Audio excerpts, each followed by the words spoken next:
더 적극적으로 홍보를 좀 하도록 하겠습니다. 지금 예. 유튜브하고 아니, 동시에 네, 그래서 어떻게 괜찮네. 다행입니다. 찾으셔서 다행입니다. 취미가 이런 거 찾는 것이 취미라. 마이크 끌게요. 다른 사람 방해되니까. 네, 감사합니다. 네, 예. 네, 이제 곧 시작을 이제 해야 될 것 같아서요. 네. 인터넷을 지금 연결을 유튜브 스트리밍으로 좀 연결을 하고 지금 제가 조작을 하고요. 지난번에 강의했던 닥터 인드라 교수도 오셨고, 수미 차타지, can you join us? Hello, Professor. Yes, hello. Yes, yes.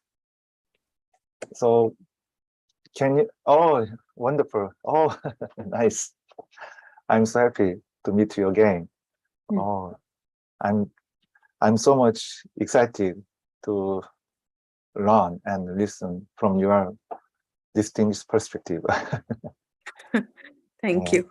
So we'll start at 1.5 hours. So 1 and 2 hour minute later. So today, especially some guests come join our lecture. Kim Young-wan and Lee Chang-hwan. Yes. Okay. 안녕하세요.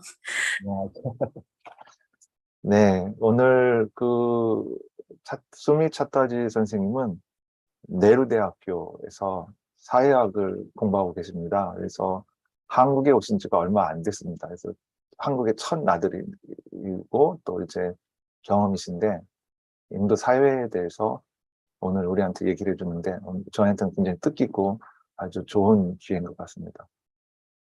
So it is the first time to come to Korea. Is that right? Yeah.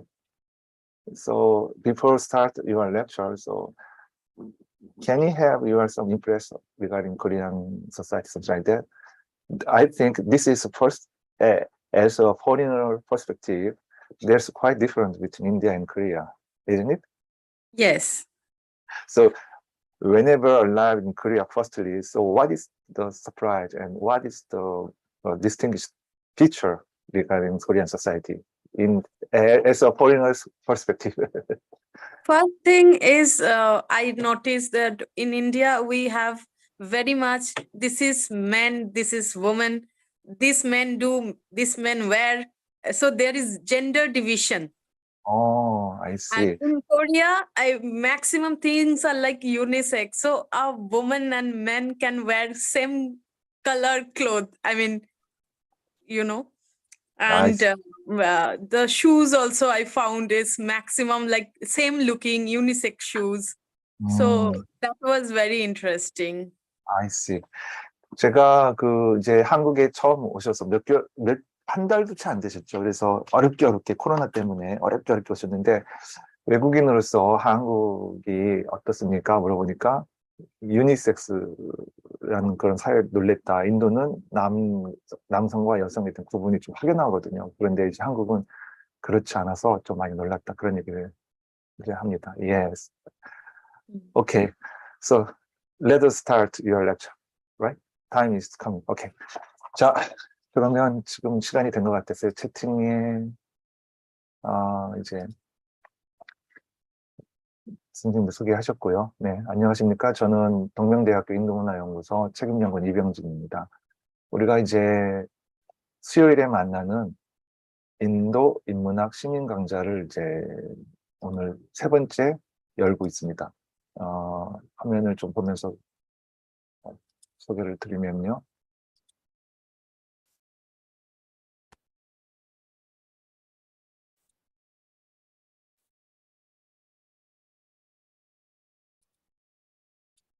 사진이 없나요? 왜 저기 사진이 안 보이네요. 사진이 있었는데, 예, 그래서 잠시만요. 제가 오늘 사진을 준비했는데, 네, 떴습니다.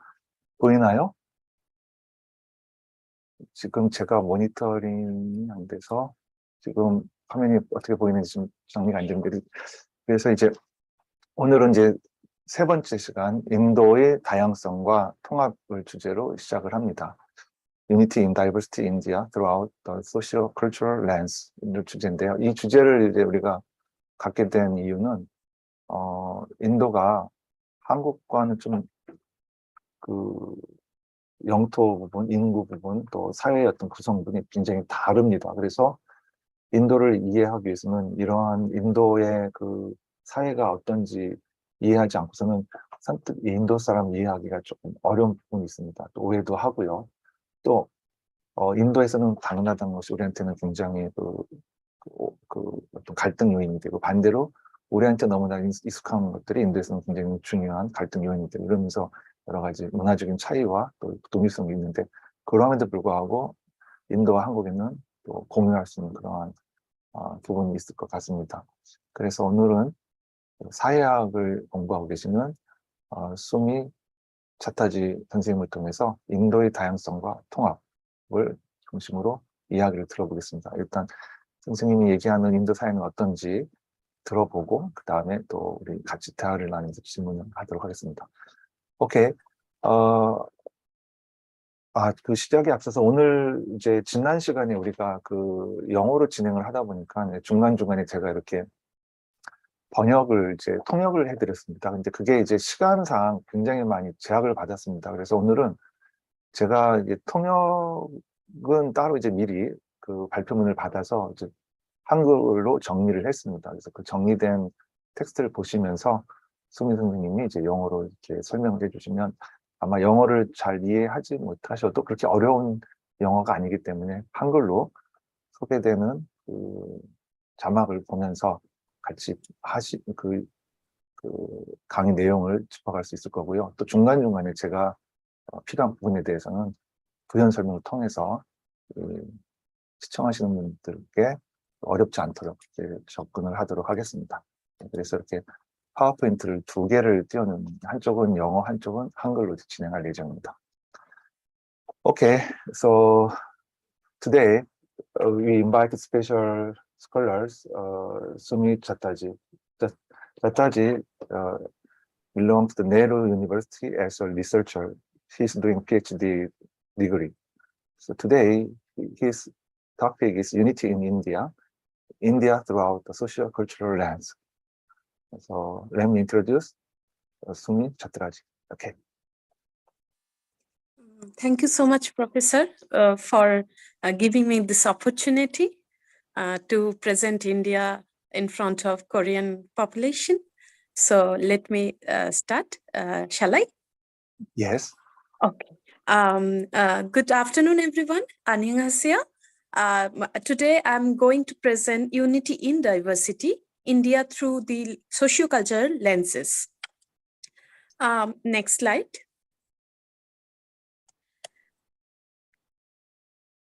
Okay, so what is unity in diversity? Unity in diversity is defined as the spirit of brotherhood without any discrimination. The term unity in diversity implies the feeling of oneness or the togetherness even after having a lot of diversity. Now, India has the oldest civilization in the entire world. This long journey of 5,000 years, we are ruled by many rulers belonging to different religion, culture, and they are mainly migrated from all over the world.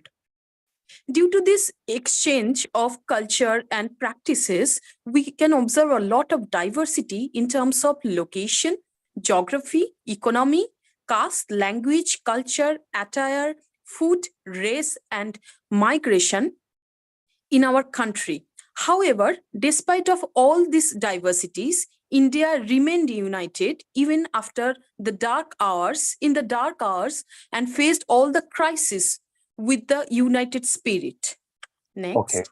Okay. So 인도는 그 핵심이 지금 말씀하신 게 5,000이란 긴 역사를 가졌기 때문에 굉장히 그 다양하다는 거죠. 특히 오늘 강의 내용은 어떤 지리적인 로케이션이라든지 그다음에 경제, 카스트, 언어, 컬처, 그다음에 푸드, 음식, 인종, 릴리전, 종교 이런 걸 가지고 이제 인도의 다양성을 살펴보려는 게 오늘의 강의 주제입니다. So if we consider this Indian political map, we can see that we have 28 states and 6 union territories. Now, why these states are basically divided upon the language groups, and the reference of this state will be important for my next slide. So I will explain in a brief that the name of the states we have in the west, they are Gujarat, Rajasthan, Maharashtra. In the south, we have Karnataka, Kerala, Tamil Nadu, and Andhra Pradesh, and also Telangana. In the middle, we have Madhya Pradesh and Chhattisgarh. In the east, we have West Bengal, Orissa, and northeastern 7 states, and also Bihar, Jharkhand. And in the northern belt, we have Uttar Pradesh, Haryana, Punjab, Himachal Pradesh, Uttarakhand, and Jammu and Kashmir. Yes. Next. Cool. So to understand the socio-cultural diversities, first we have to look through the geographical diversities in India. Why that is important, I'll come in a minute. Physiographically, India is a vast country and with the various landforms, and it can be divided into 6 parts. First, we have the mountains in the north and northeastern region. This is the Himalayan region. Himalaya, we already know, is the highest mountain in the world. So it varies from west to east, and some small mountains we have in the northeastern region.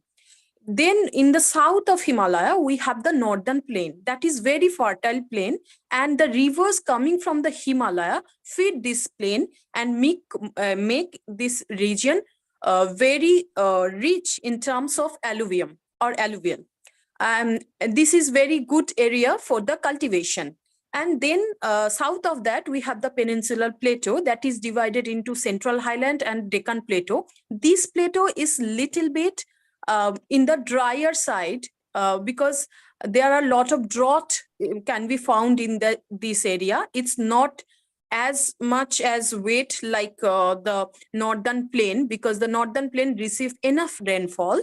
And this peninsula plateau also includes 2 mountains, that is Western Ghat in the west and Eastern Ghat in the east.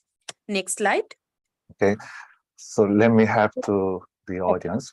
그 선생님, 우리 수미 선생님이 잘 설명을 해주셨는데요. 우리가 조금 이제 더 짚고 가면은 인도의 다양성을 얘기하기 전에 이 지리적인 요인이 굉장히 중요한 영향을 미칩니다. 지금 수미 선생님 얘기 이제 잘 정리해 주셨는데, 히말라야 산맥이 해발 뭐 8,000m, 7,000m 아주 높은 산인데, 그 산을 이제 북쪽에 이제 두고 이제 중국과 이렇게 좀 경계가 되면서 자연스럽게 문화적으로 남아시아를 이렇게 형성하고 있는데, 그 히말라야 산맥 그 바로 남쪽에 평야지대가 있다는 거. 그 다음에 인도 내륙 중 가운데에 데칸권이 있습니다. 여기 지도를 이렇게 보면,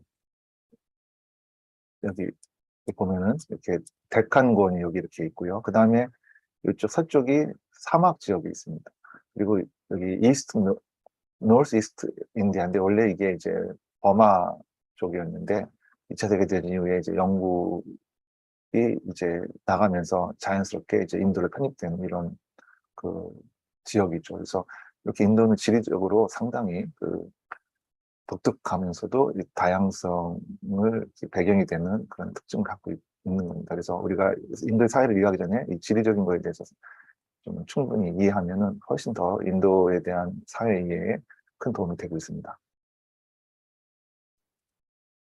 In the Rajasthan state and also part of Gujarat, in the very west of India, we have the third desert, and then we have the coastal plains in between the Ghats and the ocean. So in the west, we have between the Western Ghat and the Arabian Sea, we have the coastal plain. Also in the east, the southeast, we have the Eastern Ghats and the Bay of Bengal, and between that two is the coastal plain we have. So the coastal plain are basically from Gujarat and Maharashtra, Karnataka, Kerala, Tamil Nadu, Andhra Pradesh, and also Odisha and Bengal. It is there. And we have 2 islands. One is Lakshadweep and another one is Andaman Nicobar Island. Sorry. Okay. Just a few minutes. I changed the slide to show.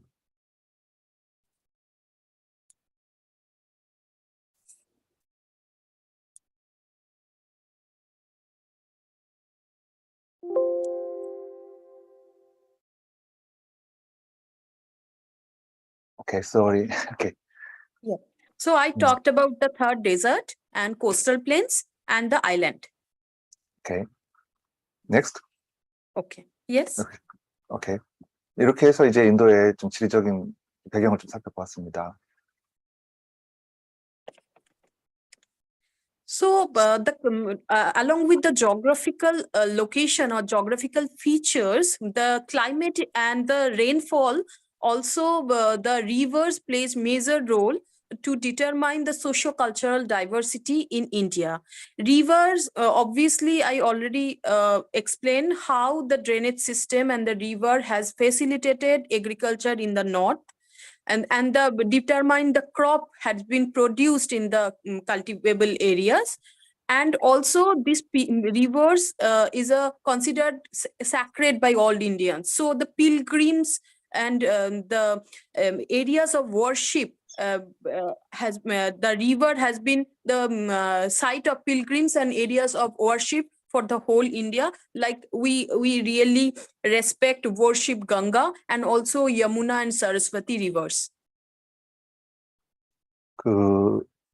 인도는 또 강이 중요한데 강이 어떤 인도 힌두교의 중요한 신성시되는 것 중에 하나이기 때문에 강가강 그리고 야무나강이라든지 이런 주요 강들이 인도인의 어떤 생활에 또 종교 활동뿐만 아니라 문화적인 그런 부분에 대해서 많은 영향력을 미칩니다. 네, 그래서 그런 부분에 대해서 설명을 해주셨습니다. Okay. Shall I next or continue or? Yes. Next. Yes. Okay.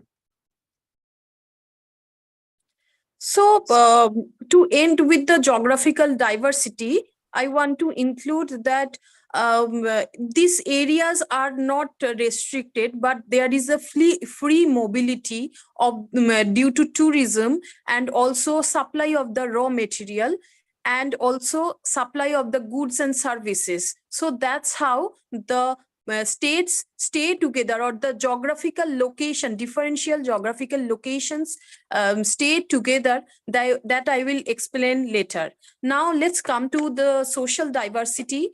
For social diversity, I have the caste system in India. Caste system includes two things. One is Jati, one is Varna. Varna is the fourfold division of the society, the four hierarchy we have, that is according to the functional differentiation. Like we have Brahmins in the top, who practice basically worship. Then we have Kshatriya practice fighting like king. And then we have Vaishya is the businessman. And the Shudra does the rest of the jobs, who are basically belong to the non-designated or less designated jobs. Now, we have to understand that Jati and Varna is not same. Jati is refers to the hereditary endogamous status group practicing specific traditional occupation. There are more than 3,000 jatis in the Indian system. And this jati system is not static. Suppose a person is a farmer, their son can be a farmer or also can gain educational qualification and move to some other jobs. But the Varna system is very rigid. Like a son of a Brahmin will be definitely Brahmin. There is no mobility, it's very static. But Jati, there are mobility, hierarchical mobility, that people can go to upper strata over the years. And that's how the Indian social system have developed till the date. Okay.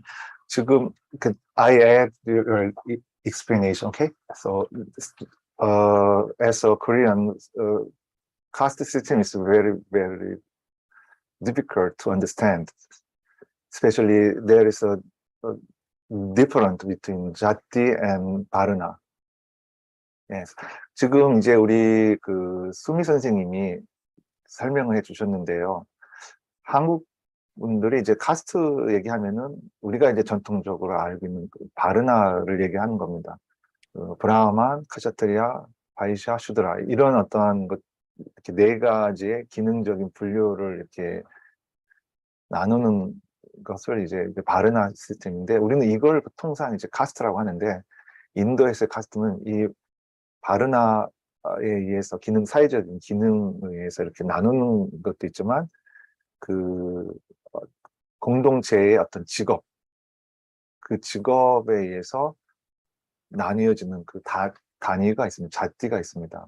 그 자띠하고 이 바르나하고 이게 합쳐진 게 카스트입니다. 그래서 이런 큰 틀에서 이제 보지 못하고 이제 바르나만 가지고 이렇게 얘기를 하면은 우리가 좀 인도 사회를 이해하는데 굉장히 어렵고 복잡한 뭐 카스트는 있는데 뭐 또 바르나는 뭐고 자띠가 뭐고 막 이렇게 좀 그 혼란스러운 부분이 있는데 직업에 의해서 이렇게 이게 그 어떤 나누는 것들을 이제 자띠라고 하고 이 자띠가 그 성과는 또 다른 우리는 이제 성 이름이 있지만 이 자띠라는 어떤 그런 이름이 인도 사람들은 이제 금방 알더라고요. 저는 이 이름을 보면은 이 사람이 어떤 자띠에 있는지 모르는데 인도 사람도 그건 뭐 금방 알거든요. 예를 들어서 시크, 뭐 꾸루미 이런 이름들은 이제 농부를 얘기하는 자띠거든요. 그래서 이제 이러한 인도 사람들은 이제 이러한 그 이름에 있는 자띠를 보고 그 자기가 어느 자띠에 속했는지 알 수 있죠. 그래서 아까 수미 선생님이 얘기했듯이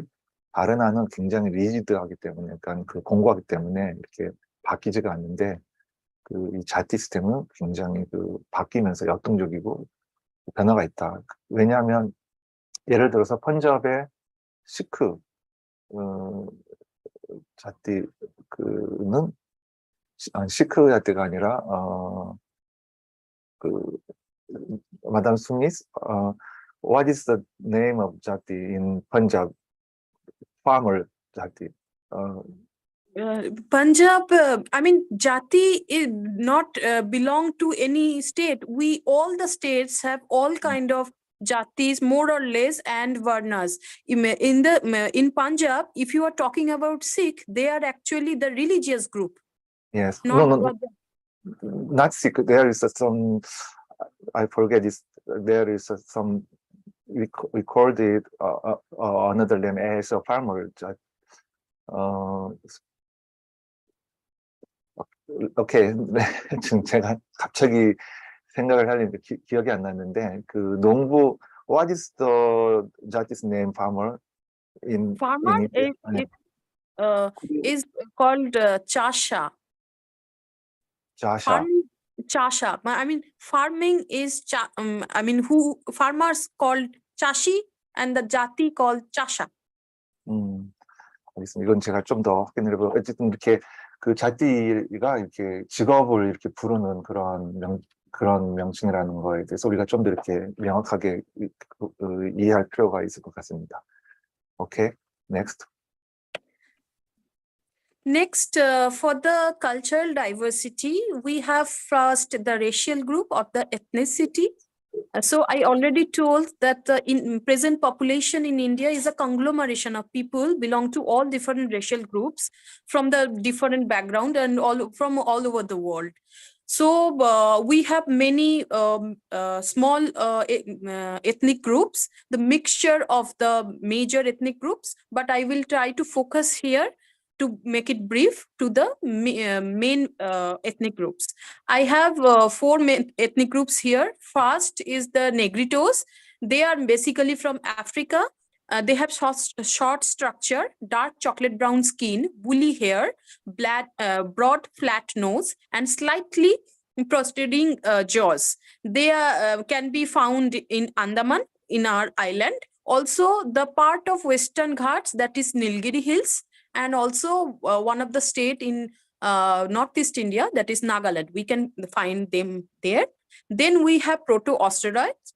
They are in physical appearance, they are almost like Negritos, but they have flat, straight hair or the wavy hair instead of woolly hair. They are mainly found in our South India and also Central India, the part of Central Plateau and Deccan Plateau. Continue, yeah. Okay. So next we have the Mongolites. They are basically from China, Japan, and Korea. We can find them in Ladakh, that is the northmost district of India. They came through the path of Tibet. So we can find them in Sikkim as well. That is also another northmost state, and in the northeastern states. So this region, these states are very closely located to that China, Japan, and Korea region. We call it East Asia. And they have basically the round and broad head, face with a very high cheekbone, long flat nose with little or no hair on the face and body. And last, we have the Nordics. They are basically, we call it as Aryans. They have very sharp features. They are well built, long, tall, and they have long head, fair complexion, well-developed nose, and well-built, strong body. They are basically can be found in the northwestern states in India, like Punjab, Haryana, and Rajasthan. Okay. 저도 이제 수미 선생님을 통해서 알게 됐는데 인도가 이렇게 인종이 다양한지 몰랐습니다. 그래서 니그리토, 그다음에 원시 오스트랄로이드, 그다음에 몽골로이드. 이 몽골로이드가 이제 아까 지도에서 잠깐 인도 동북 쪽에 있는 부족이라고 했죠. 저희들하고 비슷합니다. 그래서 인도에도 동남아시아, 우리와 같은 몽골로이드 쪽이 있는가 반문을 하실 텐데요. 인도의 동북 쪽에 있고, 그다음에 북유럽인 그 인도 아리안이라고 우리가 보통 많이 하잖아요. 그래서 이쪽 인도 서북부 쪽에 있습니다. 이렇게 인도는 인종적으로도 다양한 구성을 하고 있다는 것을 확인해 볼 수 있습니다. Okay. So in terms of linguistic diversity, India again is a very diverse country. We have 22 major languages, almost 35 minor languages, and hundreds of local dialects that is working within the language areas. So basically in India, the states are divided according to the language. Like Gujarat speaks Gujarati, West Bengal speaks Bengali, like that. And we have our own scripts for different language. So basically the majority of the languages spoken in India belong to the Indo-Aryan language, that is 75%, and the Dravidian language, that is 20%. So initially, at the very first, the Prakrit language was accepted as the common language because we need a common language to communicate and do the official works in India, because we can't deal with so many languages. But after Prakrit, the Sanskrit came as a common language in India. Now, the major languages are spoken today is basically derived from Sanskrit, like Hindi, Gujarati, and South Indian languages like Telugu, Tamil.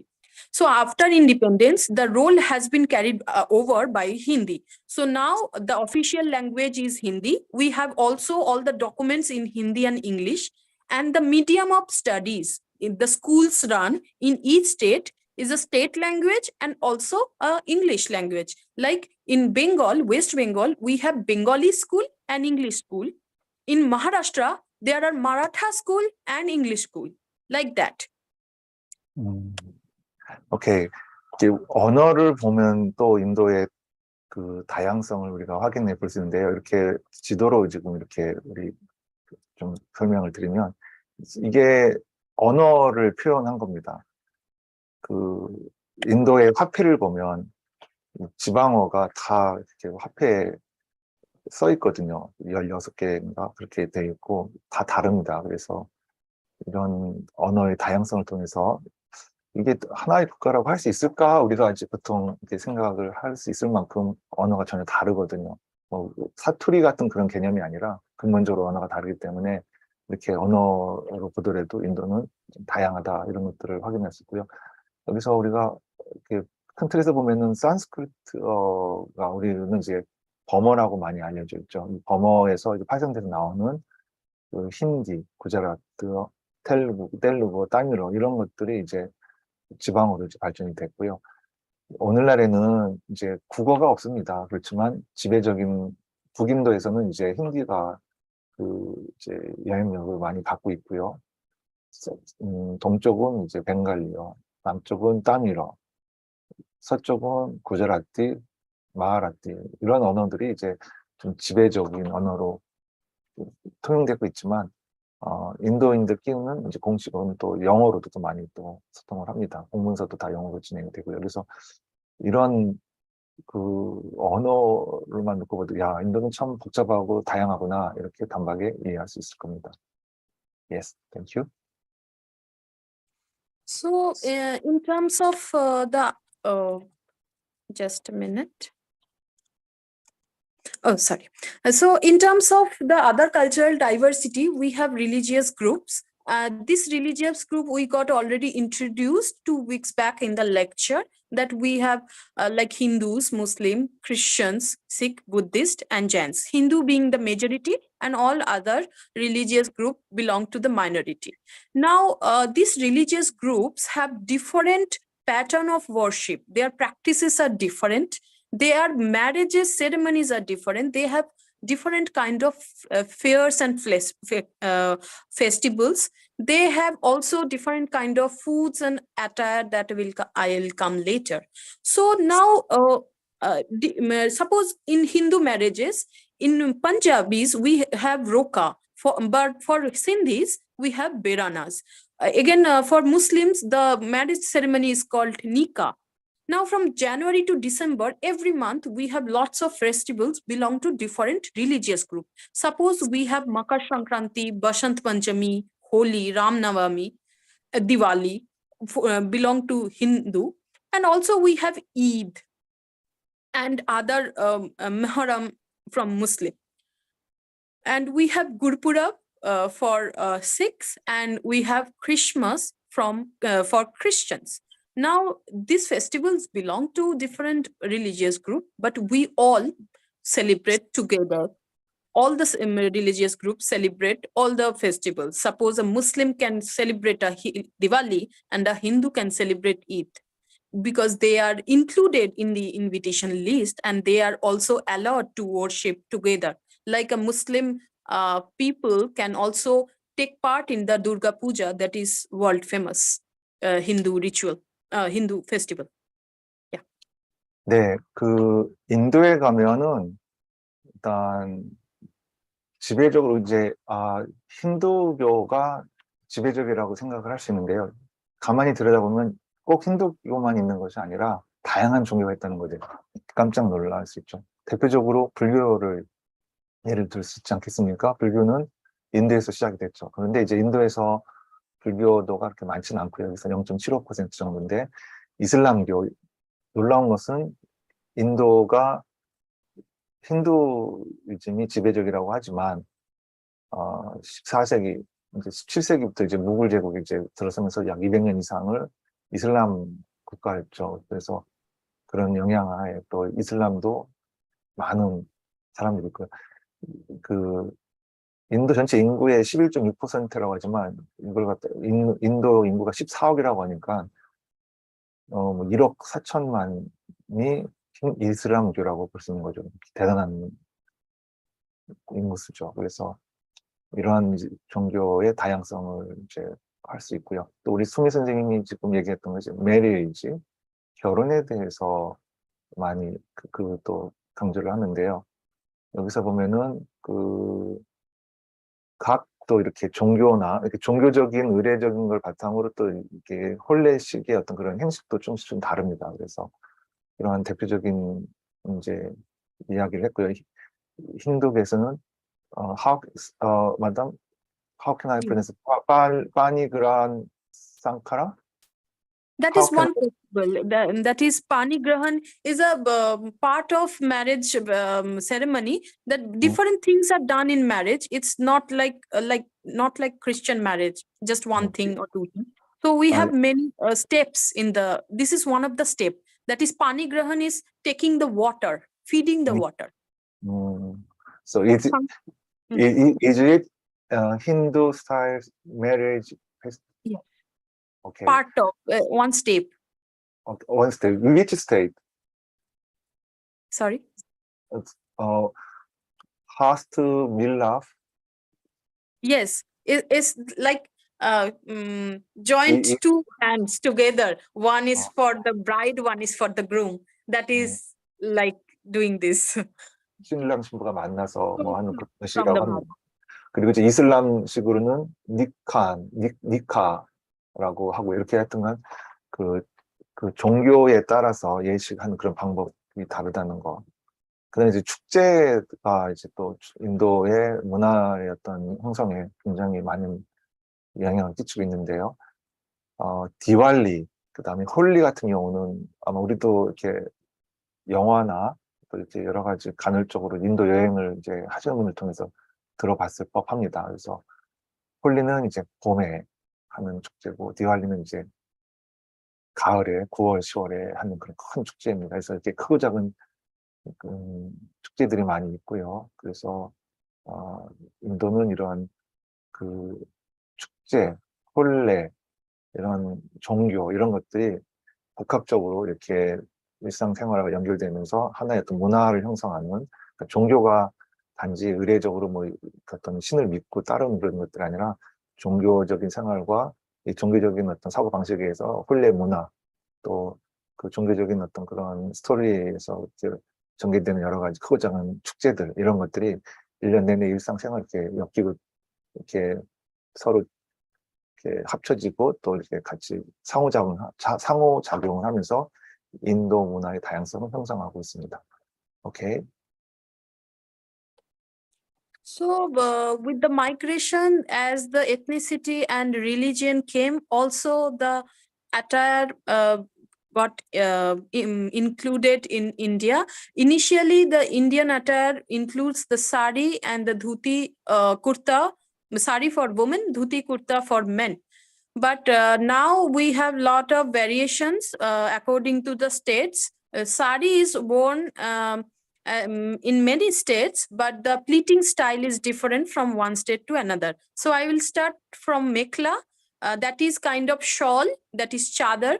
It's a unstitched portion of a cloth that is wrapped. This is for women in Assam. Then we have sari, that is also unstitched but longer than mekhla, and it ranges from 5 to 9 meters. This is worn in Bengal, West Bengal, and Gujarat, and Bihar, Jharkhand.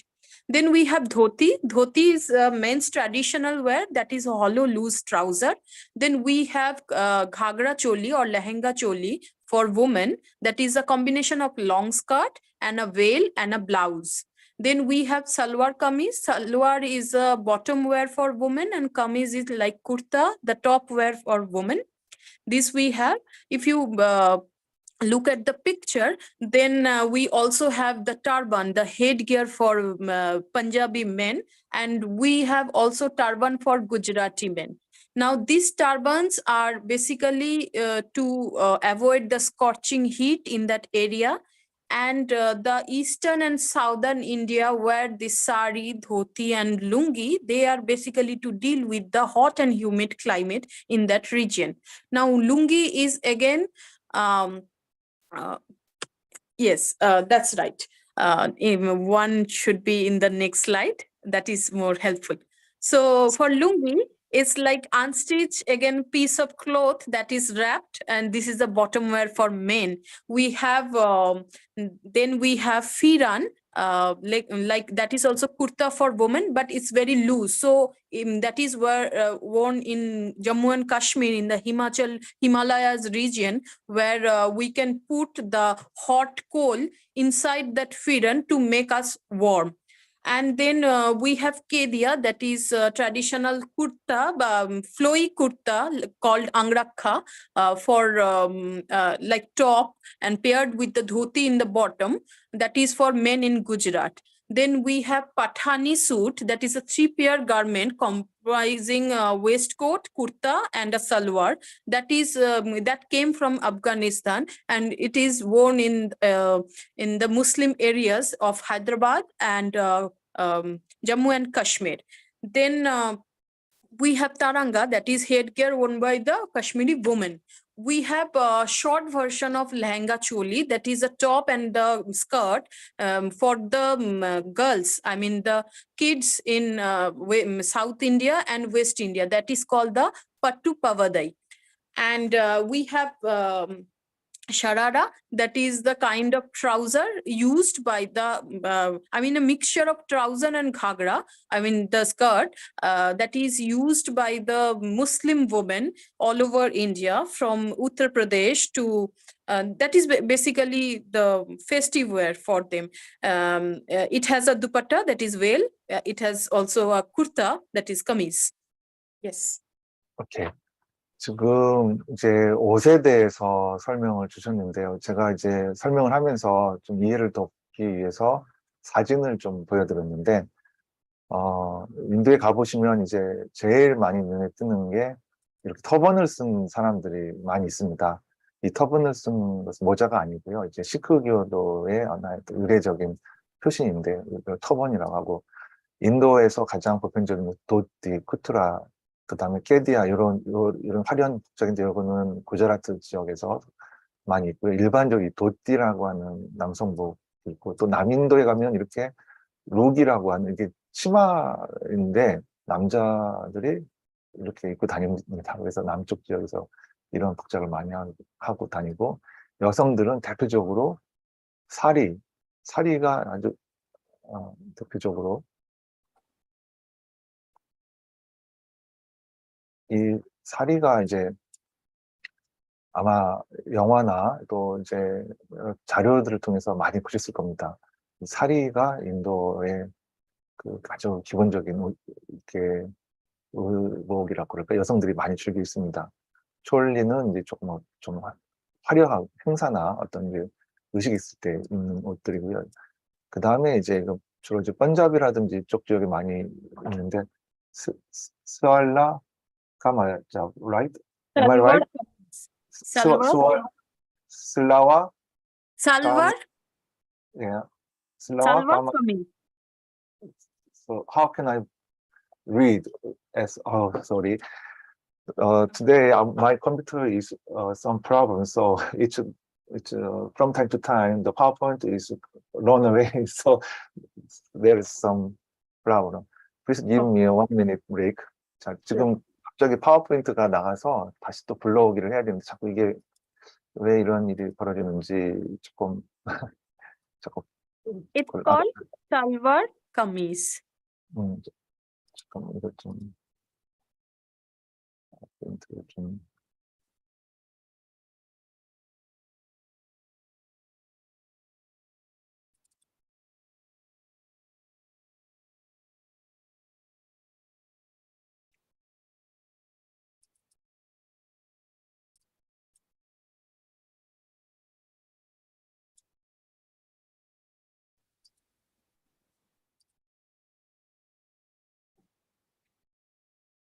Yes. 예.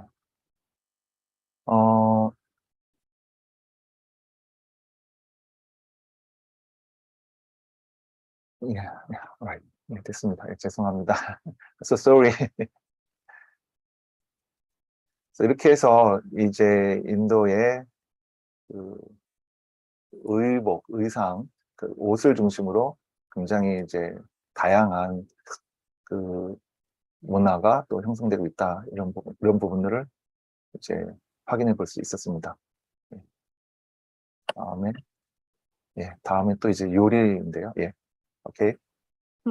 So then we have the culinary diversity, that is we belong to the cuisines. So we don't have one Indian cuisine. We have majorly 4 cuisine, that is North Indian, East Indian, West Indian, and South Indian, and lot of regional cuisines. Now North India is a rice wheat belt, we call it, because of the already fertile soil I told. So they prefer the rotis, the unleavened, flat bread roasted in the open flame. And they also prefer some vegetable dishes, lentils, curd, and pickle. So the region basically have the preference of vegetarian food. Though Punjab and Jammu Kashmir we have meat, it's basically lamb and mutton and chicken. But the rest of the region is majorly vegetarian, from Rajasthan, Haryana, and part of Uttar Pradesh. And then we have in Eastern India. Now, Eastern India and Southern India are very closely located to the seaside and also part of Western India. So there are a lot of supply of ocean, seafood and the freshwater fishes. So these region are basically non-vegetarian, but there are some different there are vegetarian people as well.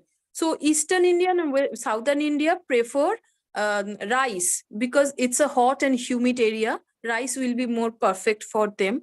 There are lots of vegetables as well.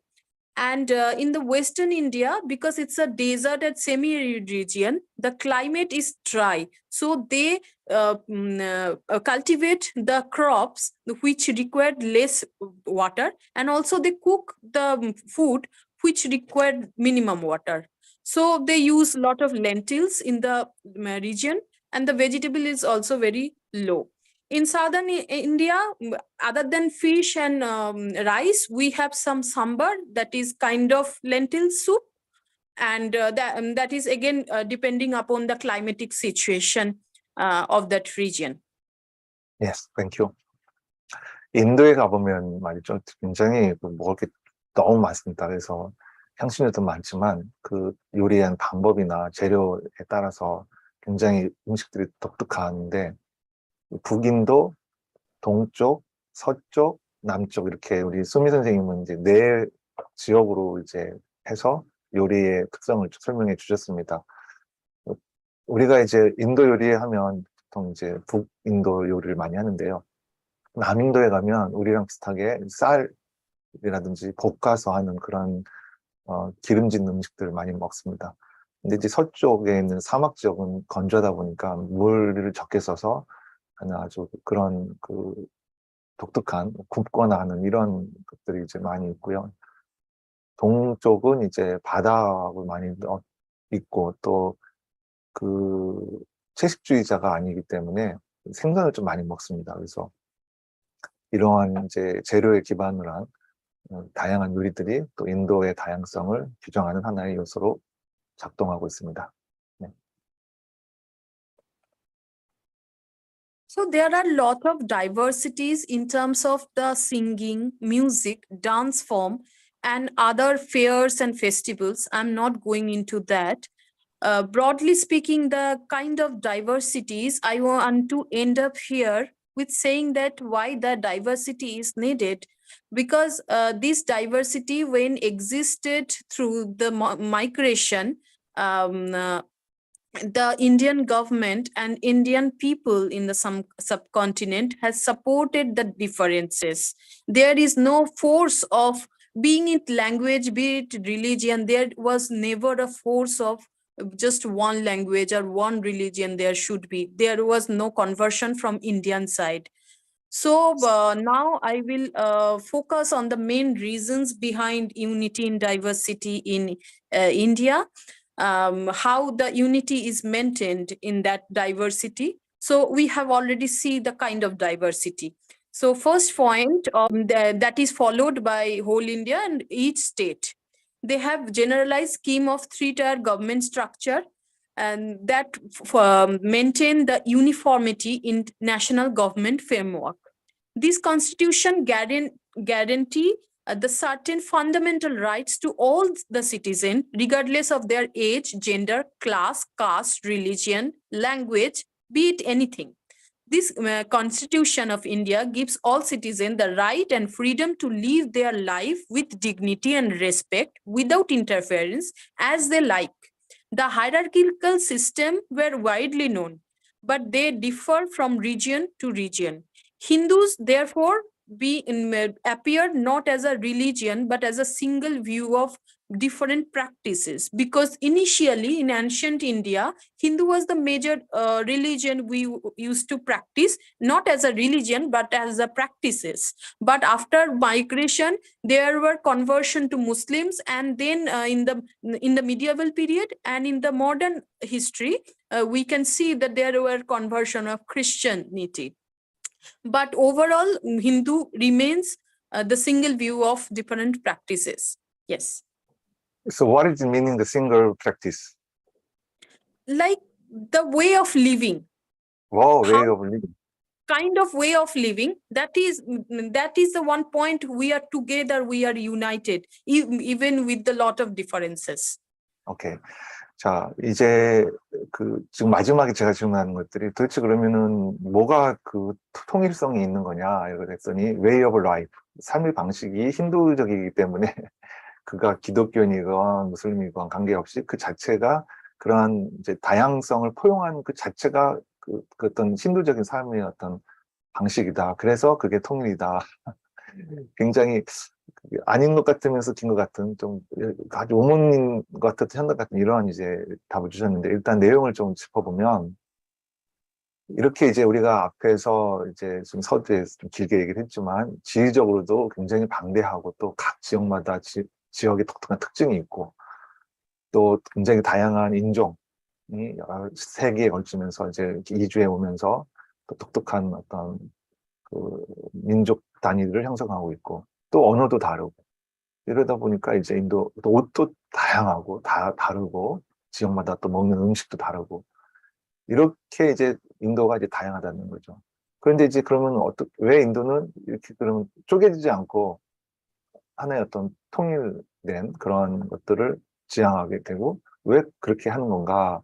이제 수미 선생은 이제 헌법에 의해서 하나의 어떤 통일성을 유지하고 있다라고 해서 좀 제도적인 측면을 얘기했는데, 그러함에도 불구하고 여기서 three-tier government structure. Mr. Sumi, what is the meaning of three-tier government? Is this panchayat system? Block level, gram level? Yes, so we have national government, then we have state government, and then we have the local government. In the Okay, I see. local government, we have municipality and panchayat system. Okay. 여기서 이제 수미 선생님이 말하는 three-tier government라는 이제 의도는 이제 인도는 연방, 그러니까 인도 공화국이라는 연방이 이제 있고 그 다음에 state, 각 주변 아까 그 우리 지도에서 여기서 처음에 나와 있지 않습니까? 이 지도에서 이게 스테이트인데 이 28개, 28개. I think today nowadays there's 28 state. Am I wrong?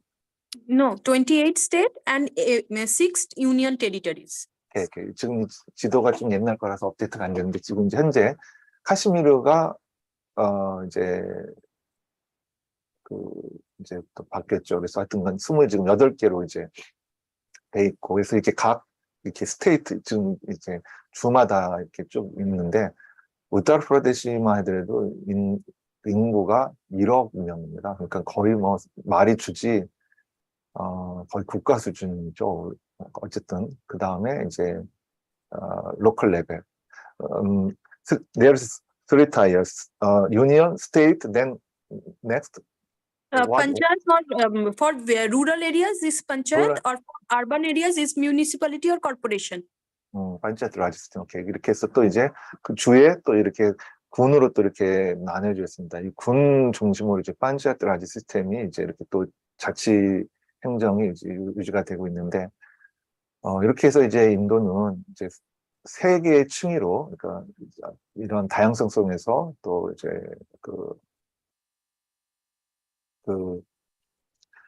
하나의 어떤 헌법을 중심으로 주와 또 지방에서 세 개의 층위로 이렇게 정부를 구성하고 있다. 이런 것들이 이제 통일성을 유지하고 있다. 그 다음에 이제 이 헌법에는 이렇게 언어도 다르고 문화도 다르고 뭐 생각 뭐 여러 가지 다양한 그런 사람들의 fundamental right이라고 해서 아주 기본권을 보장합니다. 그러니까 이런 사람들이 어떤 강요에서 뭐 종교를 뭐 바꾸거나 어떤 심의에서 뭔가 이렇게 어떤 이러한 개인이 어떤 또 종족 집단들이 갖고 있는 어떤 다양성이랄까 이런 것들이 훼손되지 않도록 또 그런 것들 기본권을 인정하는 또 헌법이 있고 그래서 이런 것들이 이제 간섭하지 않고 서로가 존중하면서 하나의 헌법 안에 펀더멘털 라이트를 이제 내세워서 같이 이제 조화롭게 이렇게 살아가는 게 way of life. 그게 이제 힌두인의 방식이다. 이런 것들이 이제 자연스럽게 다양하면서도 어떤 통일적인 어떤 그런 딱 정형화돼서 제도화돼서 하나의 어떤 형식으로 나타나는 건 아니지만 이런 다양함을 포괄하면서 같이 공존하는 그 way of life, 삶의 방식, 사고 방식이 그게 힌두의 어떤 통일성이다라고 이야기하고 있습니다. 오케이. Now we have also other factors like religious tolerance. Like India follow different religion and their choices because it's a secular and democratic country. Related to different culture and language and religious group, people here respect one another and live together in a spirit of love and brotherhood. The ancient Indian culture that taught us the people and same bond of nationality. So this religious tolerance is a unique feature of religions in India, due to which multiple religions coexist in India. Freedom of religion and religious practices is guaranteed by this constitution. And moreover, there was no state of religion. All the religion are given equal preferences by the states because the states were divided on the basis of languages, not the religion. So every state has different kind of state, caste and religious groups, and they have equal status in the state. I mean, equal dignity in the state. Next, we have in economic integration. Even though the regions are divided on the basis of language, but it's not self-dependent. It's dependent on one another due to I already told the supply of the raw material, the service, good and services distribution, and also freedom of trade, commerce, like import and export within the states, and also the tourism that has connected one state with another. And that is also guaranteed in constitution. And we have, according to the Article 301, this is I already told, and we have the tax that is universal through India. It's not different from different states. So we have GST for that. So one country, one tax, one national market is the concept we use to facilitate the unity among the different regions. Now, I already explained the interstate mobility. So the territories are not restricted, rather they are open to each other, and the unity and brotherhood among the masses are maintained. So suppose the states are divided according to the language group, still a language group can go migrate to another state and settle there, but they won't be the majority, they will be the minority, but they can go and settle. So a Bengali you can find in Delhi, and also a Punjabi you can find in Tamil Nadu. Because of the work, job and education, there are a lot of migration happening, and that's how the people are getting connected together. So like initially Delhi does not have own population, but all the migrated population from different states. So the most cultural assimilation happens in the metropolitan cities with lot of people with lot of cultural backgrounds getting assimilated together. 세속주의입니다. 세큘러리즘. 그래서 물론 이제 대다수가 지배적으로 힌두이지만 이 종교적인 관용을 가장 중요한 헌법적 가치로 얘기하고 있고, 또 경제적인 통합이라든지 또 여러 가지 그 통신 또 교통의 발달로 인해서 자유로운 어떤 이동, 주 간의 어떤 이동 이런 것들이 인도의 어떤 통일성을 촉진시키면서 하나의 어떤 국가로서 정체성을 띠고 있다, 이런 설명을 들었습니다.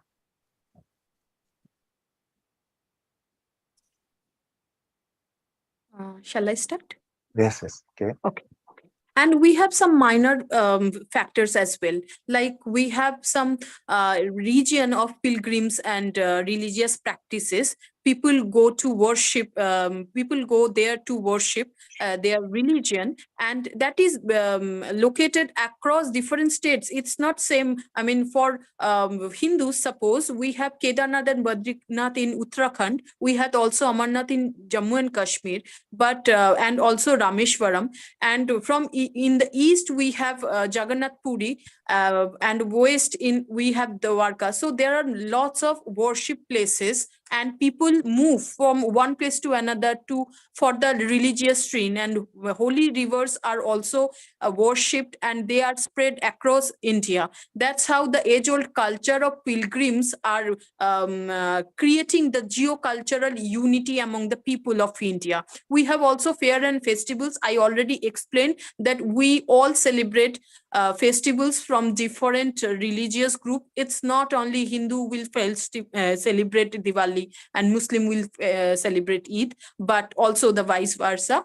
We have climatic integration via monsoon, because monsoon is very celebrated in India, and many festivals depend upon the growing season of the crop according to the monsoon season, and also the flora or fauna of that whole Indian subcontinents, and already told the agricultural practices and life of the people.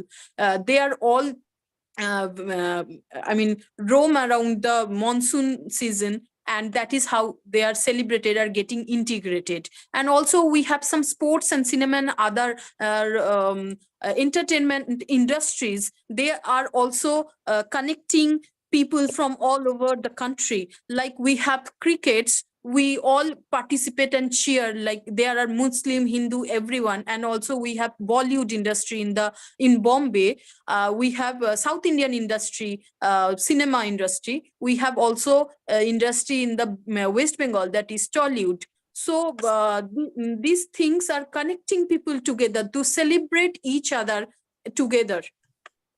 예, 우리의 관점에서 보면은 종교적 순례가 좀 생뚱맞을지 모르는데, 인도인들은 힌두교의 어떤 교리에 의해서 일정한 나이가 되면, 뭐 60대나 50대가 되면 이제 가정에서 떠나서 자기의 내면을 이제 영적인 그런 것들 추구하면서 순례들을 찾아다니면서 이제 죽음을 준비하면서 뭔가 이제 다른 영적인 그런 자유를 추구하는 게 하나의 중요한 전통으로, 문화적으로 자리 잡고 있습니다. 그래서 이제 많은 순례자들이 다니면서 이제 성지들을 이제 다니면서 이게 자연스러운 네트워크가 형성되면서 인도의 어떤 정체성을 형성하는데, 하나의 어떤 통일성을 유지하는데 기여하고 있다. 그런 요소를 설명을 주셨고요. 축제인데 여기 보면은 이제 밑에 이제 몬순이라고 하는데, 몬순은 우리나라처럼 이제 장마처럼 인도는 집중적으로 우기가 있습니다. 그 몬순인데 7월, 8월, 뭐 그때 이제 4월, 5월이 굉장히 뜨겁습니다. 뭐 40도, 50도까지 올라가면 더운데, 이제 6월 중순부터 시작해서 이제 7월, 8월 본격적으로 몬순이 되면서 비가 오고 이제 기후가 좀 뜨거움이 이제 좀 이제 잦아지면서 상당히 이제 좀 조금씩 쾌적함이 되고, 이제 9월, 10월 되면서 이제 풍성해지는데, 이러한 기후에 맞춰서 인도의 농사, 그다음에 또 축제, 이런 것들이 다 이렇게 연결되기 때문에, 여기도 봤지만 이런 시즌을 중심으로 기후가 주는 자연 지리적인 그러한 것 때문에 인도인들이 하나의 어떤 비슷한 생활 방식을 이제 공유하면서 또 하나의 어떤 정체성을 나누어 갖게 되는 거고, 이거는 저도 생각을 못했는데, 인도는 크리켓 하면은 뭐 정말 대단합니다. 그리고 인도 영화, 저는 인도에서 공부할 때 인도 영화를 본 것보다도 영화관에서 영화를 보는 인도 사람을 보니까 더 재밌었습니다.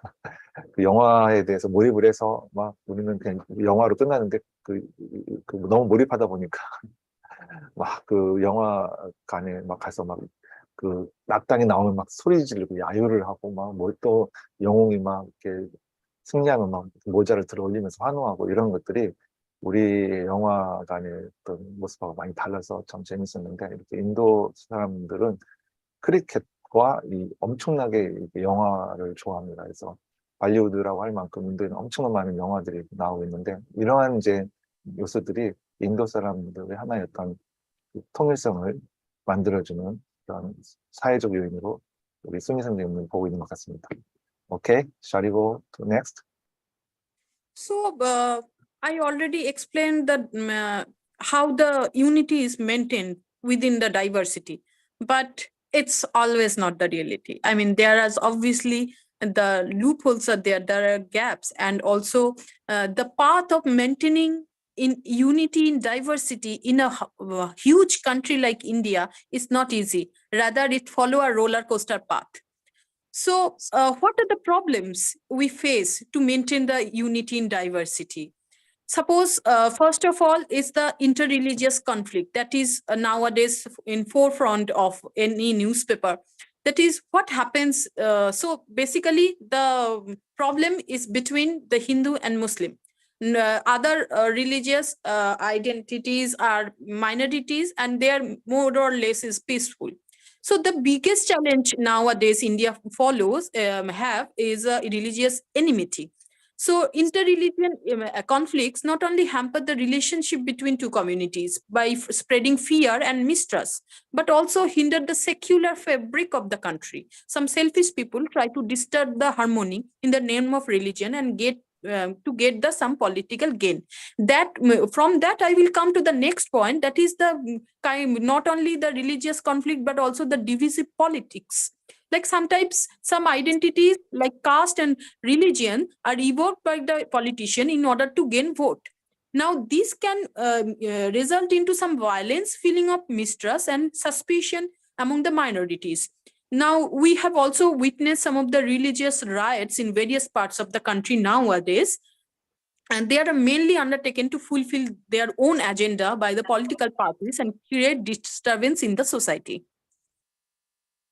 오케이, 지금 이제 우리가 인도의 다양성을 이제 이야기하면서 또 이제 그런 다양성에도 불구하고 인도가 이제 하나의 어떤 정체성을 가지고 어떤 다양한 인종과 민족성과 언어를 갖고 있지만 또 전체적으로서 하나 큰 틀에서 홀리스틱하게 큰 전체적인 면에서 이제 하나의 어떤 통일성을 유지하고 있는데요. 여기에 이제 사실 인도도 요즘에 이제 이런 문제들이 나오고 있는데 종교 간의 갈등, interreligious conflict, 힌두 앤 무슬림, 이 갈등이 굉장히 좀 두드러지고 있습니다. 이게 이슬람의 어떤 테러리스트들, 그다음에 급진주의자들의 영향 때문에 뭐 그럴 수도 있겠지만, 이게 이제 인도에서 최근에 이제 정치적으로 많이 이제 부각이 되면서 이 종교 간의 힌두 무슬림의 갈등이 이제 나온다는 거죠. 그런데 이제 이거는 여기 보면은 이제 수미 선생님이 이 부분에 대해서 이제 강조하시는 게 여기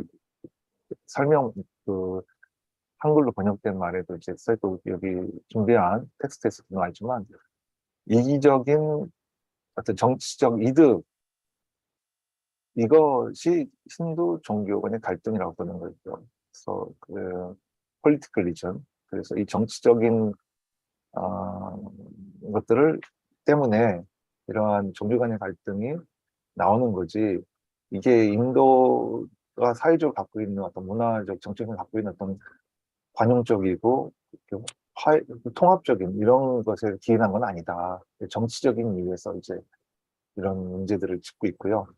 마찬가지로 디비전 폴리틱스, 이 정치적인 것들 때문에 카스트가 또 이제 정치화되면서 폭력적으로 일부 지역에서 나타나고 있다는 거. 그래서 이런 부분들에서 인도의 어떤 인도가 갖고 있는 본질적인 문화적인, 사회적인 어떤 특징이 아니라 어떤 이기적이고 정치적인 어떤 이해관계에 의한 어떤 인위적인 그런 갈등 이윤이다. 이거는 그러니까 이런 디스유니티 이런 부분은 인도에 내재되는 문화적인 거라기보다도 외부적인 거다. 이렇게 이제 수미 선생님은 분석을 하고 있습니다.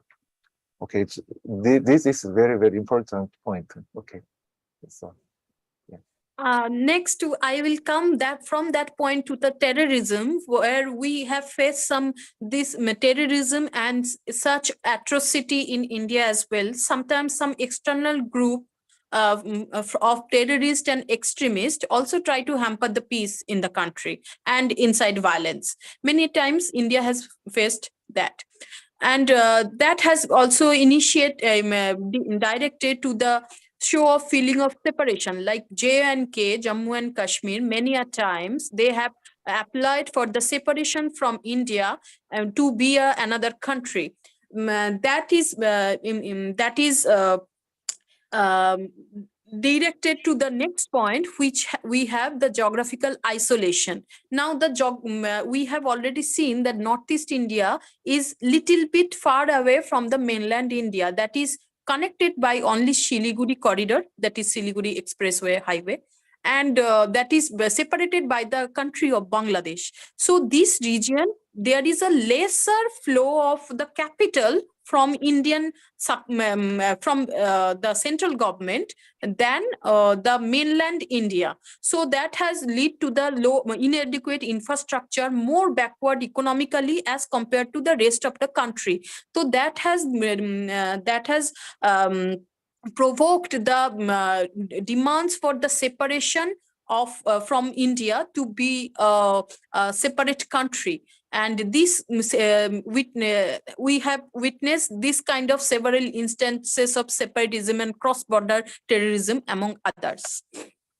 Okay, in your opinion nowadays, in my opinion nowadays, the pulse of terrorism is going down. So Yes. it is still so as a external factor, the terrorist is it's going increase or down? No, it's going down. I'm just saying that external Okay. factors are also there.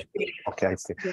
자, 그래서 그 이제 또 이러한 인도의 그 다양함을 이제 통합하는 통일성을 유지하는 데 좀 방해가 되는 게 또 그 테러리스트들인데, 지금은 제가 이제 질문인 게 제가 볼 때는 인도에서 카시미르 지역에서의 테러리스트라든지 이런 게 좀 많이 약화됐는데 어떻습니까 했더니, 이거는 이제 지금은 많이 약화됐지만 어쨌든 이런 외부적인 이제 맥락에서 그 테러리스트들을 이제 얘기했던 거고요.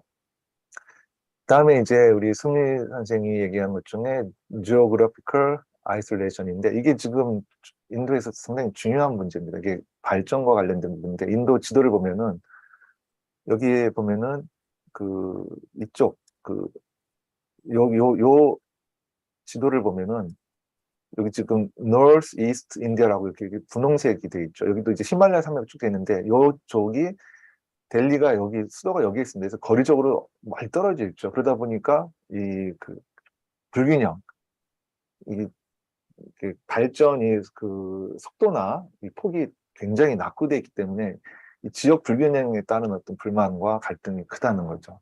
그러다 보니까 이 동북쪽에 있는 주에서는 분리주의자들, 그러니까 우리는 독립해서, 인도에서 독립해서 따로 살겠다, 뭐 이런 정치적인 것들이 이제 많이 이슈가 되고 있는데, 여기 보면 쓰리굴리, sorry, PowerPoint is going on. I don't know why it's happening. Just one minute. 그래서 오늘 조금 진행이 원활하지 않은데요. 이렇게 뭔가 이게 좀 화면을 보여드리고 뭐 이렇게 하려고 하니까 이게 자꾸 뭔가 파워포인트가 나가고 그래서.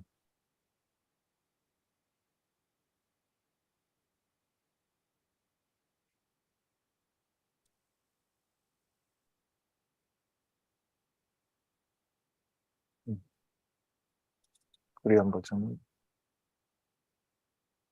코리안 버전.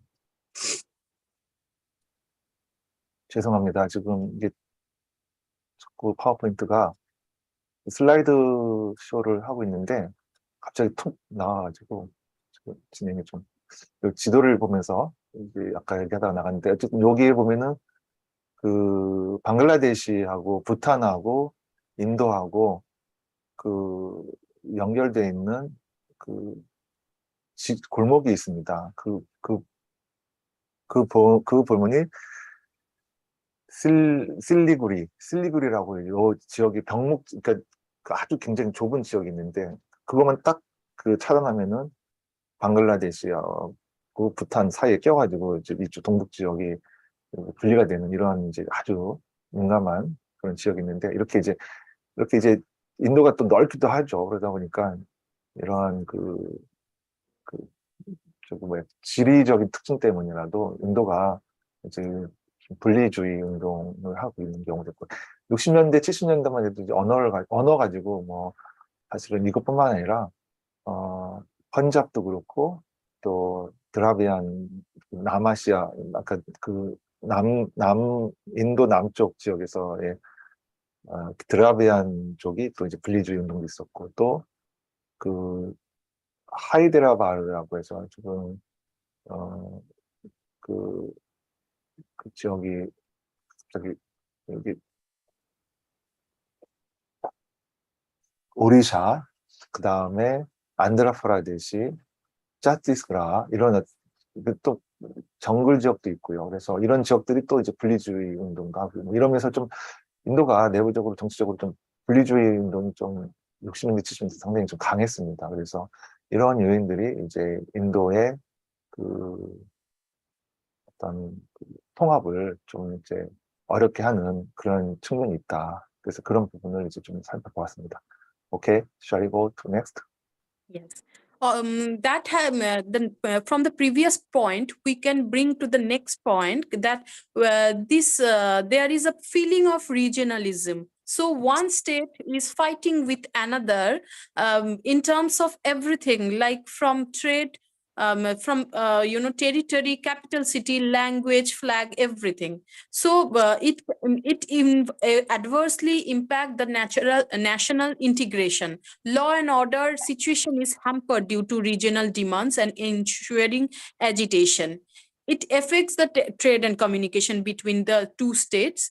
And basically, that is due to the next point where we can come to the developmental imbalances, that the pace of development is never been uniform in India. So some places got developed more, like the metropolitan cities, and then there are some places lagging behind and being the backward. So uneven pattern of socioeconomic development and inadequate economic policies, and this can lead to the economic disparities and lead to the backwardness of a region. Now, this can initiate the violence and wave of out-migration from the backward region to the developed region, and accelerate also the demand of separation, because we can see from the constitution that in the third tier, the second tier is the state. So if a region get a state recognition, then the capital flow from the central government to the state government will come more, and the region can be developed. So that's how nowadays we have more number of states than before. Like from Bihar, we got Bihar and Jharkhand. From Uttar Pradesh, we got Uttar Pradesh and Uttarakhand. And from Madhya Pradesh, we got Madhya Pradesh and Chhattisgarh, because backward region to get the development, they became new state. Okay. You're speaking English very, very fast and quickly. So, Oh, okay. Sorry. I will. Actually, time is reaching. So. yes, most of Korean audience do not familiar with your speaking, and this is the first time to understand it. So, okay. Anyway, but we have this description. So through this translations display, we can follow your point. Okay. Anyway, I help you a little bit. 자, 너무 좀 빨라서 우리가 그 수미 선생님 말을 다 쫓아가기가 좀 어려워서 좀 천천히 했으면 좋겠다 말씀드렸고요. 이제 간단하게 좀 말씀드리면 이러한 이제 그 배경에는 그 민족적인 이제 민족주의, 각 종족 기반으로 민족주의적인 어떤 그런 그 차이에서 오는 거지만 그 이면, 그러니까 예를 들어서 뭐 벵갈리에서 무슬림들이라든지 뭐 하이데르바드에서 말하는 뭐 무슬림이라든지 뭐 이런 어떤 약간의 지금 나타나고 있는 그런 불평등의 문제가 그 불균형 발전에 의해서 기인한 경제적인 요인, 이 부분에 대해서 이제 어떤 그런 갈등들이 종교 간이나 민족적 갈등으로 이제 외화된 그런 측면을 이제 이야기하고 있습니다. 그래서 사실은 본질은 인도는 오래전 역사적으로 보면 이제 다양한 사람들이 살고 있었고 그들이 다 공존해 왔는데 최근에 이제 이런 것들이 굉장히 갈등, 마치 이제 종교적인 갈등이라든지 커뮤니티 갈등으로 이제 비화되는 그런 이면에는 저발전의 문제, 그 불균형의 어떤 발전 문제, 이런 것들이 이제 분배 문제겠죠. 이런 것들이 이제 자본주의가 발전하면서 나오는 사회적인 어떤 모순에 의해서 이러한 그 다양함들이 마치 갈등적인 요소처럼 비춰서 나타나는 경향이 있다. 그런 측면을 이제 짚어보고 있습니다. 오케이. So from that, we go to the ethnic differentiation because some tribal regions, I mean the forest regions, we have sub-ethnic groups, they belong to the traditional groups. So now they face the factors like job competition and limited resources and threat to identity as well. Suppose I already told that languages groups can migrate and be minorities in other states. So we have the majorities of like Bodos, I mean the minority of the Assam itself, in the Assam, the Bodo tribe, and we have from Bengal, we have Bengali speaking Muslim. They are minorities in Assam, but they are from Bengal. So there are problems of clashes, like they want to achieve more for being sons of the same soil doctrine, and ties to people to their place of birth to confer some benefits and rights, like the motherland where I belong, I will get more right. That's the politics is going on. And some tribal areas like Chhattisgarh, Jharkhand, Orissa also want a self-run government because they are in the fear of growing modernization, that their forest will be destroyed and their whole culture will be extinct. So basically the problem is not about the diversity, but handling the diversity in the Indian society. The problem of regionalism, communalism, and ethnic conflicts have arisen because of the fruits of the development has not been distributed equally. The culture of some group have not been accorded due recognitions. So there are things like inclusive growth in Indian constitution and also the government working for that, but there are also some loopholes which is disturbing the unity in diversity. Now we need to understand why this diversity is so important. What is the impact of this diversity in Indian society? We have mainly 2 points. One, definitely we are not self-dependent, rather dependent on one state to another. So together, the unity in diversity will ensure the national growth by achieving the path of growth and development together. The country which has internal issues, they are never strong enough against the security matter. So this unity in diversity give us the strength against for the security. And Okay. so the development pace is not very slow. And then we come to the major point, that is like peaceful coexistence. The human resource of the country is most valuable asset because we are populated country, and the duty of the state is to use to do the optimum utilization of them. Now the people of the country, if they are safe and feeling the harmony, brotherhood, oneness together in the society, they could contribute to their best to based to their abilities to the development of the country. So, thus, this peaceful coexistence can only be maintained through the sense of unity in diversity in the country. 오케이. 굉장히 이제 인상적인 그 포인트, 그 지점인데요.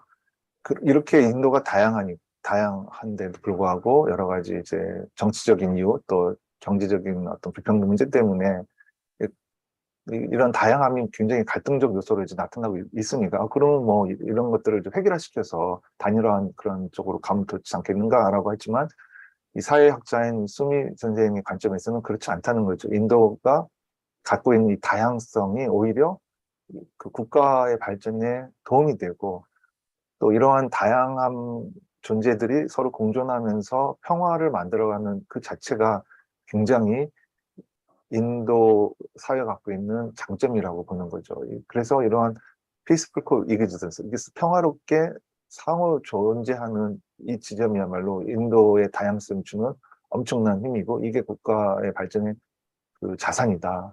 이런 관점인 거죠. 그래서 인도의 다양함이 인도의 발전과 평화적인 어떤 상호 공존의 자산이 될 수 있는 그 기반이기 때문에 인도의 어떤 그 미래를 볼 때 인도가 갖고 있는 이 다양함이라는 것은 굉장히 축복받은 일일 수 있다. 이렇게 또 볼 수가 있는 거죠. So to conclude, we already saw that India is a first country with lot of diversity. Still, they feel the sense of unity and oneness among themselves, and they have religious differences. Like there are differences between Hindu and Muslim community in terms of the ideology and the rituals, and also the method of worship. But even today, Hindu Muslim live together, maybe side by side houses. They share the festivals, they share the invitation, the gifts and sweets together, and that's how we show the unity in diversity in India. To my opinion, there are lot of differences in terms of the culture and ideology. Still, the all minds are focused on the development of the country, and that is the biggest strength we have. 오케이. 그래서 이제 결론은 이러한 인도의 다양성이 앞으로 그 인도의 그 역량을 강화시킬 것이고, 또 이제 이런 다양성 이해를 통해서 우리의 장점, 그러니까 인도의 장점 이런 부분을 이제 만들어갈 수 있다. 이렇게 간단하게 이해를 할 수 있었습니다. 그래서 let me briefly summarize. One more slide I have. I will finish. Okay. Okay, right. Yeah, and so the idea of ever land emerging from ancient civilization in India, that is supported by the pluralist democracy, because Indian democracy do not impose any narrow conformities on the citizens. So we support our differences, we celebrate our differences. Under Mahatma Gandhi and the first Prime Minister Jawaharlar Nehru, we identify nationalism, Indian nationalism, not on the basis of some conventional indices of a national identity, but the nationalism of the idea that we belong to one country, and we believe in one idea. In India, we are like a platter, a thali, where the selection of some dishes are in different bowls. Each tastes different, but does not necessarily mix with the next, but they belong together in the same plate and complement each other. So the unity in diversity is one of the powerful thought in India we have, that India has given to the world. From time immemorial, India has never felt the need of bring about uniformity among the people. On the other hand, India always has displayed a unique ability to look through the diversities to explore the innate unity. Thank you, 감사합니다. 오케이, thank you. 그래서 인도의 그러니까 다원주의적인 관점, pluralist perspective, 이게 지금 우리하고 좀 많이 차이가 있는 거죠. 우리는 단일 민족, 단일 언어, 단일 국가 이렇게 딱 이렇게 정체성이 굉장히 획일한 건 아니지만 굉장히 딱 어떤 그 유교적인 그런 체계라고 그럴까요? 뭔가 이제 단일하게 이렇게 엮여질 수 있는 건데, 인도는 전혀 그렇지가 않다는 거죠. 그래서 다원화된 그런 사회의 어떤 층위도 다양하고, 문화적으로도 종교적으로 언어적으로 다양하고, 이런 어떤 다원주의적인 관점에서 서로 어떻게 공존하는 건가. 이게 나쁘다기보다도 오히려 이게 더 평화적인 어떤 그런 갈등과 폭력적인 그런 걸 지양하고 피하고 서로 공존하면서 좀 더 인간의 어떤 그 가치를 더 존엄 있게 하는 이런 게 이제 인도의 어떤 그런 사회에서 보일 수 있는 그런 특징이고, 이제 우리 수미 선생님은 이러한 부분들이 인도의 그 사회학자로 볼 때 인도가 갖고 있는 사회의 굉장히 중요한 특징이다, 이렇게 이제 설명을 주셨습니다. 그래서 이제 이런 인도의 사회와 또 우리 사회와 이런 좀 비교해보면 다른 점도 있고 차이점이 있지만, 인도가 이렇게 거대하고 다양한 사람들이 서로 함께 공존하는 힘이 어디서 나오는 거구나, 이거를 좀 달리 보면 우리는 남과 북이 분단이 돼 있고, 또 이 내부에서도 뭐 정규직과 비정규직 또 무슨 뭐 지역 감정 뭐 여러 가지 그런 걸로 자꾸 해서 그 이제 자기가 속해 있는 그 집단과 사회의 어떤 그런 계층을 지배하려고 하고 강제하려고 하는 이러한 어떤 폭력성이 있다고 하면 있는 그런 폭력적인 방법에 의해서 지배하고 통합하고 막 합치려고 하는 것보다는 그 자체를 다 하나하나 다 받아주면서 인정하면서 공존하는 어떤 그런 지혜 이런 것들은 우리가 인도 사회에서 굉장히 배워야 될 그런 어떤 부분이 있습니다. 그럼에도 불구하고 제가 이제 지금 시간이 없어서 질문을 미리 좀 지난주에도 시간이 너무 없어서 질문을 잘못해서 미리 좀 질문을 이제 했는데 그럼에도 불구하고 인도는 지금 굉장히 이거 이제 어떻게 이런 다양성 속에서 이제 통일성을 유지하는 건가 이게 이제 제가 질문을 이제 하려고 했던 겁니다. 제가 지금 자료 화면에 제 질문을 이제 이렇게 하려고 했는데 시간 관계상 바로 그냥 질문을 드리겠습니다. So,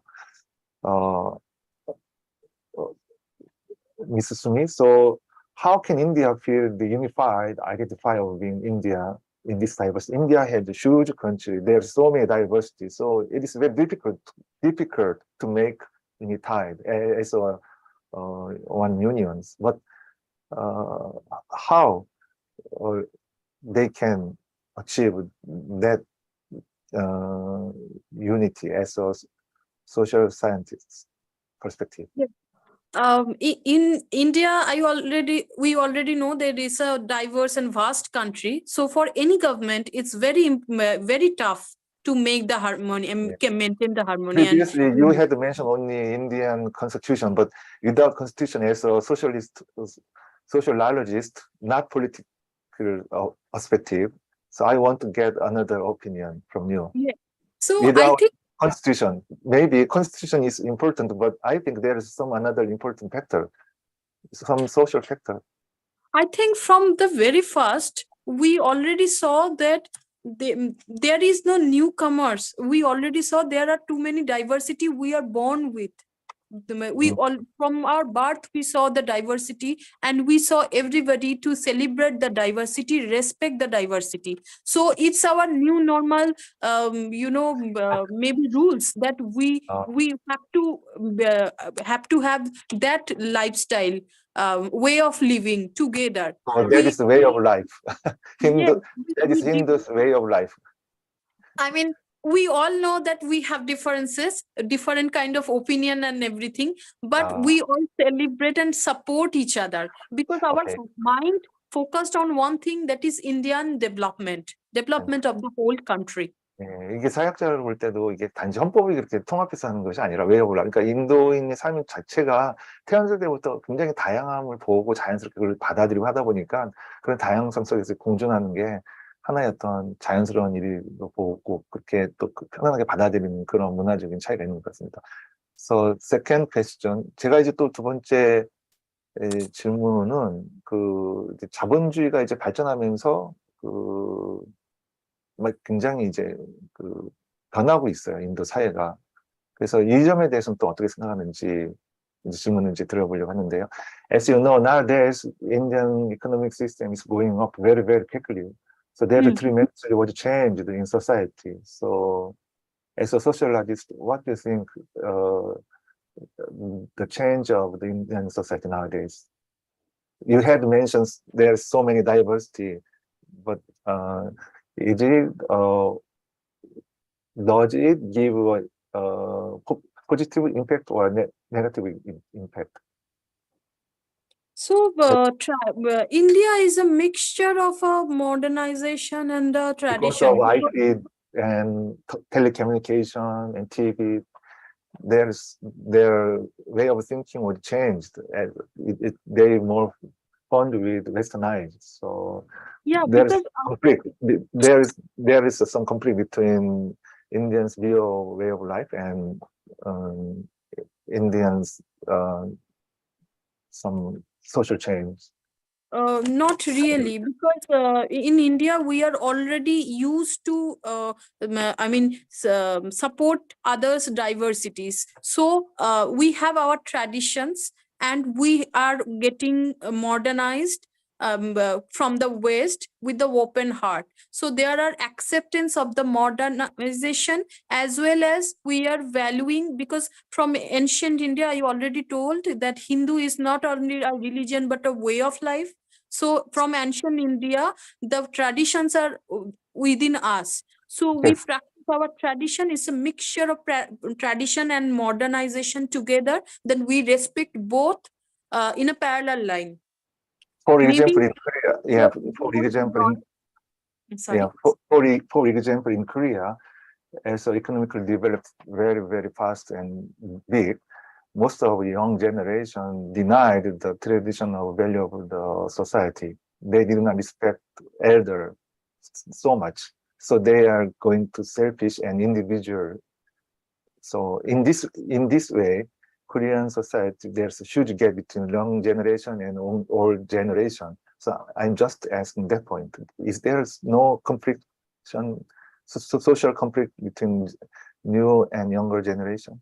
no, there is no such, because Indian population understand that with generation the world will be modernized and Indian society will be modernized. So there are acceptance among the elders as well, that they good. might not follow, and we have to accept that the new generation might not follow, and it's their life, their choice. We believe in India.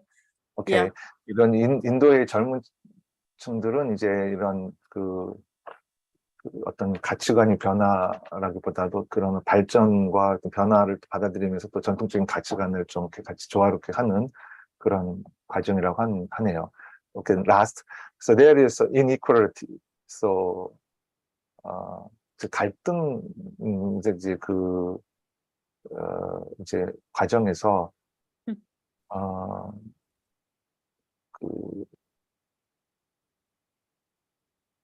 이 equality 문제가 이제 크다고 보는 거거든요. So from the perspective of Korean, India's diversity can hinder unity and incite conflict within India.